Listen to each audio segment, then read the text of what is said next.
Did Pontius Pilate write a report to the Roman Emperor Tiberius concerning Jesus, encompassing his miracles, trial, crucifixion, and resurrection? Does this report contain amazing details not even found in the Gospels? Also, what does the Pilate Stone, discovered at the archaeological site of Caesarea Maritima in 1961 AD, tell us about Jesus' crucifixion? That's what we're talking about today, so let's begin. A document exists known as the Acts of Pilate. It was first contained in an apocryphal book, the Acts of Peter and Paul, said to be written in the 1st century. It was included intact as an earlier original document, supposedly from Pilate himself. It was also then included in a 4th century apocryphal book, the Gospel of Nicodemus. But is it a factual account embellished a little by Christians, or totally fabricated? Scholars are divided. Some ancient writers believe that Pilate did send such a report, and it makes some sense.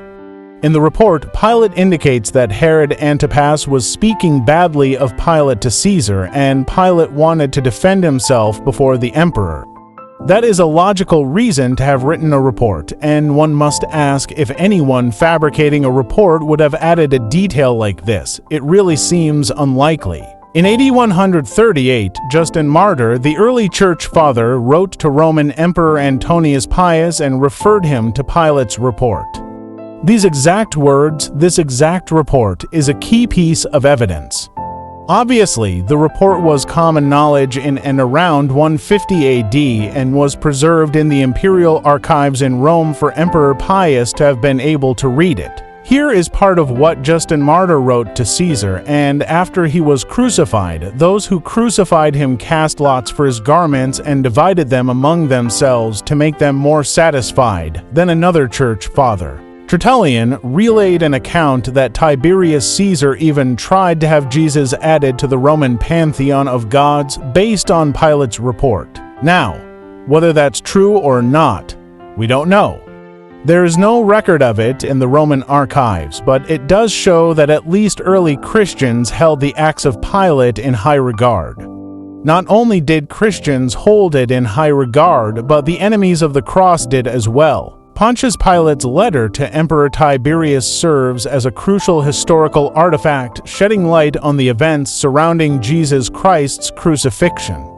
Its significance is underscored by the efforts of Emperor Maximin in AD 311, who orchestrated a counterfeit version of these acts aiming to undermine Christianity's influence. This manipulative tactic suggests the profound impact the original Acts of Pilate had within the empire. By delving into this document through a series of episodes, analyzing Pilate's words and providing commentary, we aim to offer insight into this pivotal moment in history. Join us on this journey by subscribing to our series, ensuring you don't miss a single episode. We commence with the opening lines of Pilate's letter to Emperor Tiberius. Pontius Pilate to the Emperor Tiberius, greeting. Recent events in my province have been of such a character that I thought I would give the details as they have occurred, as I should not be surprised if, in the course of time, they may change the destiny of our nation. For it seems of late that the gods have ceased to be propitious. I am almost ready to say, cursed be the day that I succeeded Valerius Gratus in the government of Judea. It seemed to me of all conquered cities, Jerusalem was the most difficult to govern. So turbulent were the people that I lived in momentary dread of an insurrection. To suppress it, I had but a single centurion and a handful of soldiers. I requested reinforcement from the prefect of Syria, who informed me that he had scarcely troops sufficient to defend his own province. An insatiable thirst for conquest, to extend our empire beyond the means of defending it, I fear, will be the means of destroying our noble empire. Those were the words of Pontius Pilate. Pause and reflect on the significance of this passage. Pilate's communication to Caesar suggests a startling revelation. Jerusalem's defense rested upon a single centurion within his cohort, typically comprised of only 100 soldiers. Valerius Gratus, the predecessor of Pontius Pilate, expressed his frustrations with governing Judea. He considered Jerusalem to be exceptionally difficult to govern due to the turbulent nature of its people. This sets the stage for Pilate's subsequent account of the precarious situation he inherited. Pilate's account reveals the inadequacy of military resources for maintaining order in Jerusalem. Despite the city's potential for unrest, he had only a single centurion and a handful of soldiers. This shortage of troops highlights the precariousness of Roman control in the region and the challenges of quelling potential uprisings. The document also alludes to the broader context of imperial overextension. Pilate expresses concern about the empire's unsustainable expansion beyond its capacity to defend its territories. This hints at the strain on Roman resources and the potential ramifications for the empire's stability. Pilate's apprehensions about the consequences of overextension and the inadequacy of military resources foreshadow the events that unfold later in the narrative. These concerns likely play a significant role in Pilate's decision-making process, including his handling of Jesus' trial and crucifixion. This hints at the strain on Roman resources and the potential ramifications for the empire's stability. Pilate's apprehensions about the consequences of overextension and the inadequacy of military resources foreshadow the events that unfold later in the narrative. These concerns likely play a significant role in Pilate's decision-making process, including his handling of Jesus' trial and crucifixion. As we delve deeper into the document, we will uncover how this shortage of troops played a pivotal role in Pilate's decision to order the crucifixion of Jesus. Now let's get back to Pilate's words. Among the various rumors that came to my ears, there was one that attracted my attention. In particular, a young man, it was said, had appeared in Galilee preaching with a noble unction, a new law in the name of the gods that had sent him. At first, I was apprehensive about his design to stir up the people against the Romans, but soon my fears were dispelled. Jesus of Nazareth spoke more as a friend of the Romans than of the Jews. One day, in passing by the place of Silo, where there was a great concourse of people, I observed in the midst of the group a young man who was leaning against a tree, calmly addressing the multitude.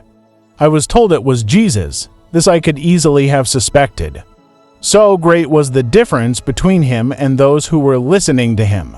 His golden-colored hair and beard gave to his appearance a celestial aspect. He appeared to be about 30 years of age. Never have I seen a sweeter or more serene countenance. What a contrast between him and his hearers with their black beards and tawny complexion. Okay, we need to comment on this as well because I believe this is the only recorded explanation of Jesus' appearance in all historical documents. This particular interest is the description of him as having blonde hair and a beard. The inclusion of this detail raises questions about its authenticity. Was it an addition made by later scribes copying the document? Or did Jesus indeed have lighter colored hair and a beard compared to his contemporaries? My guess is it's an add-on by those who copied this document over the years, but we don't know. It's certainly intriguing. Now, back to Pilate. Unwilling to interrupt him by my presence, I continued my walk but signified to my secretary to join the group and listen. My secretary's name was Manlius. He was the grandson of the chief of the conspirators who encamped in Etruria, waiting. Catalina Manlius was an ancient inhabitant of Judea and well acquainted with the Hebrew language. He was devoted to me and worthy of my confidence. On entering the praetorium, I found Manlius, who related to me the words that Jesus had pronounced at Silo. Never have I heard in the Pedico nor in the works of the philosophers anything that can compare to the maxims of Jesus. One of the rebellious Jews so numerous in Jerusalem. Having asked him if it was lawful to give tribute to Caesar, Jesus replied, "Render unto Caesar the things which belong to Caesar, and unto God the things that are God's." It was on account of the wisdom of this saying that I granted so much liberty to the Nazarene, for it was in my power to have him arrested and exiled to Pontius.